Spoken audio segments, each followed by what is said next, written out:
Are you ready? It's time for a reveal. What kind of reveal, you ask? We are gonna do a living room and front entry reveal right here at our red brick redo. This is beautiful. Thank you. It needs some work. I know, you've been patient. You've been wondering, Sarah, what is going on? When are you gonna show me this reveal? I'm gonna show it to you right now. So step inside the front door.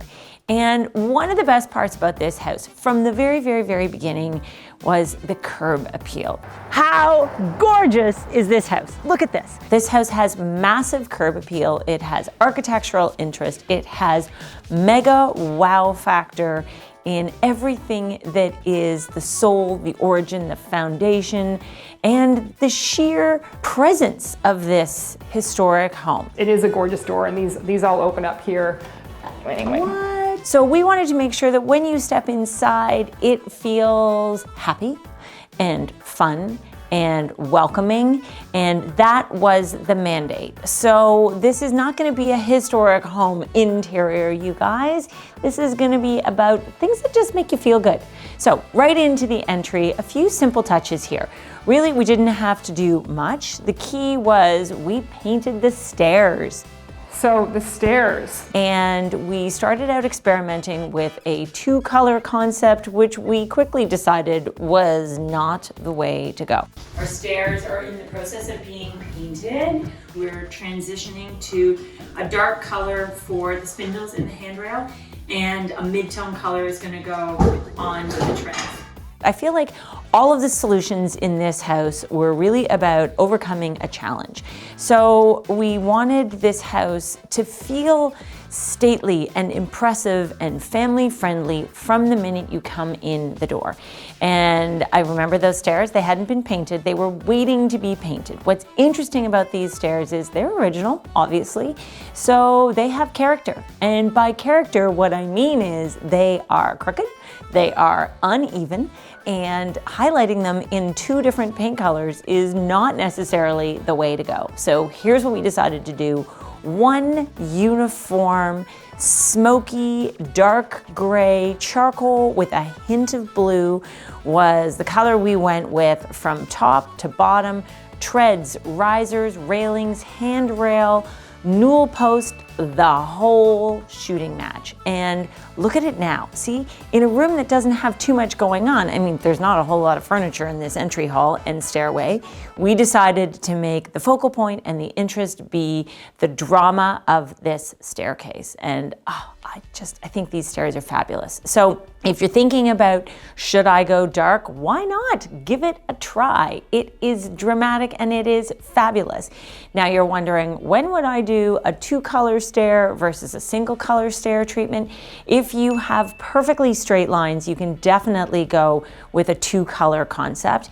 And in that case, often you would paint the risers. The tread is what you step on. The riser is what rises to meet the next stair. Got it? Tread, riser. And often it would be the riser that would be painted white because it gets less wear and tear, and the tread would be dark. In this case, all dark, all the way, and it looks crisp and fabulous. Just inside the front door, a very simple treatment.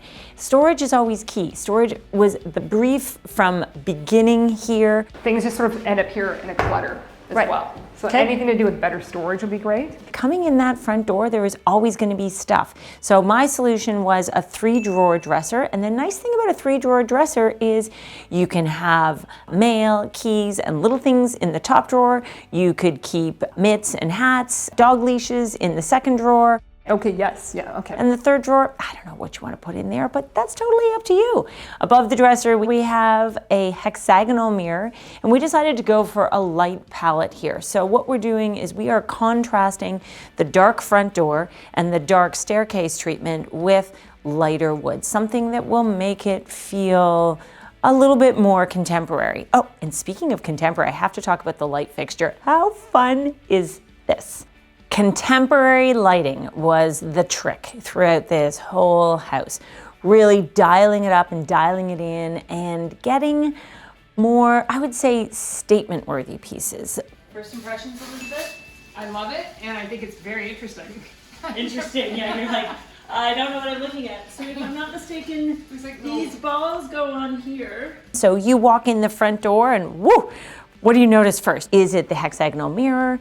Is it the boldly painted stair treatment? Or does your eye get drawn up to this fun and funky pendant light fixture? I can see the light, Sharif. It is made from a combination. There are 6 pentagon shades, and they are metal. They have a combination of a gilded finish, a sort of gold finish with a painted creamy white finish, and then a sort of frosted globe inside. So we aren't seeing any bulb sparkle here. This is just a playful fixture. And what's fun is it's juxtaposed against the ceiling medallion. It's really adding illumination to this room. And I don't know if you remember our first tour, but we were really lacking in illumination. So let's step inside the living room. There was no light in here when we started. There was no light, there was no color, there were no soft surfaces, and really in my mind, there was nothing to welcome you and make you want to spend time in this room. It's all very spare. Spare, you're very kind and generous. It's more empty and lonely. Okay. So that was goal number 1. And we had a few different challenges to overcome here. First, we have a room that is not symmetrical in any way, shape, or form. The fireplace is off center, the light fixture is off center from the fireplace. There is a complete lack of symmetry in this room. If we were talking about geometry in the previous space, we are now talking about a total lack of symmetry, which really posed a challenge. So if you're dealing with a room that is an odd shape, I want you to think about how you want to use the room. This is always my goal. What is the purpose of this room? This room was really, it felt too long to be just one living room. You can't have just one seating grouping in a room that is over 20 feet long. So I decided to divide it in 2. I decided to ignore the off-center elements of this room. Frankly, I decided to ignore the fireplace and create areas that are really designed to allow the family to use it. So trick number 1, let's talk about the lighting. Who feels like this is going to be the winner? I think it's really fun. Yeah, this looks appropriate for this room. Yeah? Yeah. Okay, so you approve? It's always good to make sure your electrician approves of your design choices, don't you think? Yeah, for sure. And look at this, if you have a room that is completely off balance, why not play with that? Why not amp that up? And this is a really fun fixture designed by Kelly Wursler for Circa. And what I like about it is the entire fixture is designed to embrace this sense of playfulness and whimsy and asymmetry. So it is the ideal anchor, I think, for this room. A chandelier in a space like this will only call attention to the fact that the room is off center, and it'll make you feel kind of off kilter, because when you see a chandelier, especially if it has a round structure and shape to it, you feel like something is supposed to sit directly beneath it, whether it's a dining table or a front entry table or a kitchen island, something like that. So that is why I chose to go with this unusual fixture. It is long and it kind of plays up the fun, almost bowling alley feel of this living room. Are you with me? Now let's talk about seating groupings. So I always envisioned from the very first time I stepped into this space, I'm leaning to this being a living space because it has amazing daytime light. It had a large dining table in here originally, but I always saw that it felt to me like you wanted a small table, a place where the kids could sit and do some homework after school, or they could play a game, do a puzzle, do some coloring, just kind of a little gathering table. And so we've put that in the very front of the room, and this gets beautiful light because this faces south. So the south sun can come streaming in this window at the front of the house, which I really like. The other thing, the consideration is, I always think about privacy when I am setting up a living room. And if you want to be cozy and nestled into your living room, Do you want to be right in the very front window where people walking by on the street can see you? Or do you want to be able to retreat a little further back into the room? So that's what we did here. And this is all really about creating some zones. So we have a big, comfy 8-foot sofa, and then there's the little corner zone, and then there's the zone of I'm gonna sit in a comfy armchair and I'm gonna put my feet up on a leather ottoman zone. I hope when you look at this room, you think, oh, Sarah, that room looks comfortable. That looks like a room where I'm just supposed to relax. It's not supposed to feel formal. The brief for this house was never to create formal spaces. It was to create spaces that the family would feel happy and cozy and at home. And how do we achieve that? Well, we started out with a house that really was lacking in personality on the interior and had no color whatsoever. And our client is not afraid of color. How do you feel about color? I love color. So find number one for this living room was the graffiti-esque fabric that is on the accent pillows. And this is soft cotton velvet. It's kind of paint splatters. It's not exactly tie-dye, it's not exactly graffiti, but it's kind of a paint splatter effect. And it is modern. There is nothing serious about this fabric. It is seriously soft and cozy and makes you want to curl up in the corner of that sofa. But look at these colors. What an amazing jumping off point to then embrace and pull in all sorts of different accents. And this is where we got all of the color inspiration for all of our upholstered furniture choices. So what comes first? The pillows or the upholstery? In this case, it was the pillows. And if you want to do something bold and fun, I always encourage you to get that accent fabric or create that jumping off point and then run with it. Look at this painting we found. This is serendipity to the max. The painting and the pillow fabric are just, they're their own little symphony. And I just think they are happy being together. All of the colors that exist in this painting also happen to be in the pillow fabrics.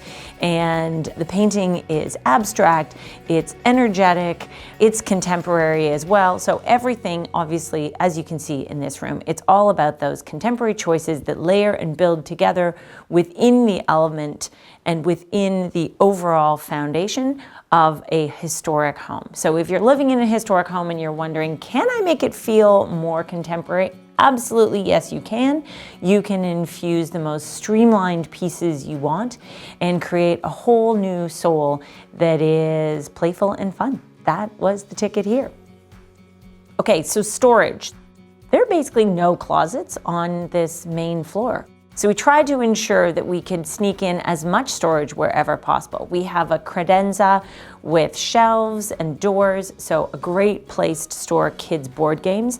A credenza isn't just for your dining room. If you have the space in your living room, think about how a storage piece that has doors and drawers or doors and shelves can help you keep clutter under control. Our coffee table has storage drawers in it as well and a shelf, because it's nice to be able to have a place to tuck those coffee table books so that you are not trying to keep everything on the top surface. Here's a key to think about. If you try and find pieces of furniture that have both storage and multiple layers, you have multiple ways of stashing and stowing and keeping organized. So if you just have a table that only has a flat surface, that's all you've got to work with. But if you've got the top surface of the coffee table, then you have a shelf, and then you have drawers, you have 3 lines of defense against chaos and clutter in your living room, which will always help make it look more luxurious and inviting. Let's talk about the colors in here, because what you'll notice is we have a neutral on the floor. It is sort of a misty gray-green tone with slight accents of indigo, and the indigo kind of dark teal picks up on the painting, it picks up on the accent pillow fabric, and you'll also notice we have a pair of dark teal chairs in this room. And they sort of act as anchors that help draw your eye from end to end in the room. And what you'll notice is I placed them opposite each other, and then I angled them in to face each other. And what this does is if I'd chosen to have a dark sofa, your eye would go directly to it. It would be this big blob in the middle of the room. But by choosing to put a dark element at each end of the room, I think it helps keep the room feel light and airy and open. And then it takes your eye here and here simultaneously. It almost pulls out your peripheral vision. Does that make sense? So something to think about is we've got balance within the middle of the room. The sofa and the two chairs are done in different fabric, but it's the same tone. So different textured fabrics. One has almost a little sort of popcorn finish on it, a velvet, and the other is a chenille. But there is a lot of harmony that's created because the tonal intensity of those two fabrics is the same. And then you can just layer in the accents however you want. So reinforce the softer teal with a pillow here, add a little bit of pattern there, and you can see that this is what allows you to play with it and create that ultimate environment. When it comes to having fun, I am never above having fun with color in a room, and the chairs surrounding this little apropos games table, casual dining moment that we've created are covered in a lemongrass fabric. And that further reinforces and just draws out the fabulous tones in the most important piece in the room, which is the artwork hanging above the sofa. I think that's it for this room. What do you think? Living room?